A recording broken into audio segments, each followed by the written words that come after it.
I remember it was like an ordinary day at St. Anthony, and I was in the staff room, and my principal, Karen, came to me and said, Jason, I want to talk to you about a new project that I'm starting. And um, I remember her saying to me, I'd like you to start this knowledge building. And I guess my first part of the journey was that we talked about it, and we drove together to the symposium in October, and I took part of that process, and it was very interesting. And I remember I call it the drive home part. And driving home, we were talking about it, and she said to me, Jason, do you think you can do this? And I remember saying to her, I don't know how, Karen, I'm going to do this. I don't know how you want me to change my teaching practice. And I was really fearful of, taking on something new in my classroom.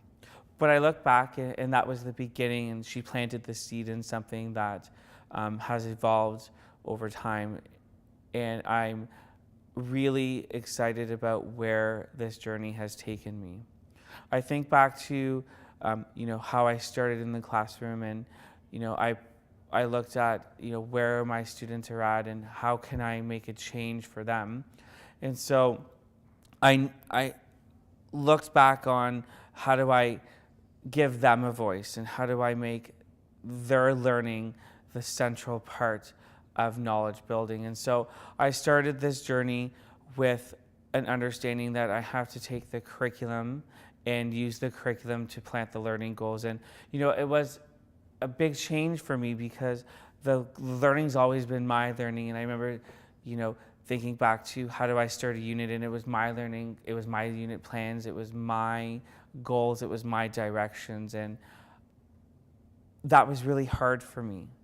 And I look back to where my students were at the beginning of this and where they are now, and how knowledge building has completely taken their learning to a totally new level. In the beginning, I was really overwhelmed, and I didn't really know what I was going to do and how I was going to let this happen in my room. And I guess from my perspective as a classroom teacher, it's now taken a whole new learning for my students. I was really fixed on my ways of teaching, and I knew that it had to be my learning goals and it had to be my plans. But when I took a step back and I realized that knowledge building is, an inquiry-based learning, I thought about how can I make this meaningful for my students? And it's completely opened up a whole new world in how I teach. And yes, in the beginning I was resistant, and I was fearful that am I going to, are students going to learn? Are they going to be engaged? And, am I going to meet the curriculum expectations? And how am I going to assess and evaluate with this new way of learning? And, it was all about what I have to do in the classroom, and taking a step back and knowing that knowledge building honors student voice, and it allows students to be the drivers of their own learning, and it's building their natural curiosity about the world around them. And that was really hard for me in the beginning.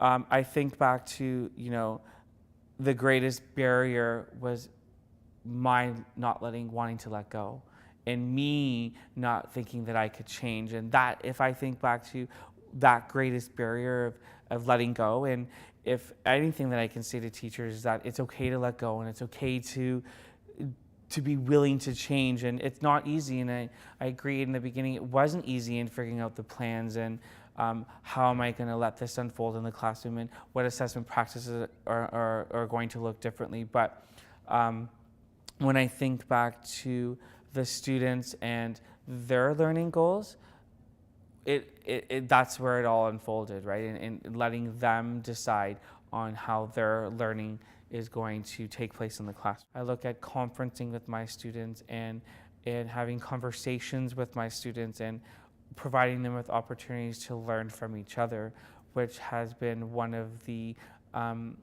greatest challenges for me to let go as a classroom teacher, right?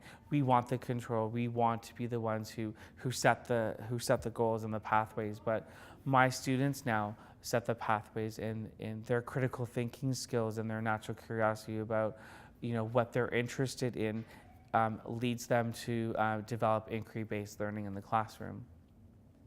I look back to how this all started, and I devised a whole program from my opportunities of taking part in the webinars with my principal and hearing different practitioners that are out in different boards and what are their practices in how they've used knowledge form in their own classroom. And this is a program now that I've created in my classroom where students are using picture learning logs, and they're having discourse with each other in a circle form, and they're sharing and building upon each other's knowledge. And that's huge assessment for me because it's building upon their oral communication. It's helping them to think differently about science concepts in their everyday life, and they're making meaningful and rich connections. And so I really feel that knowledge building is a new way of teaching, and I've said to teachers in my school, it's okay to let go and to give yourself permission to let go, because the reward is greater than anything I've ever experienced.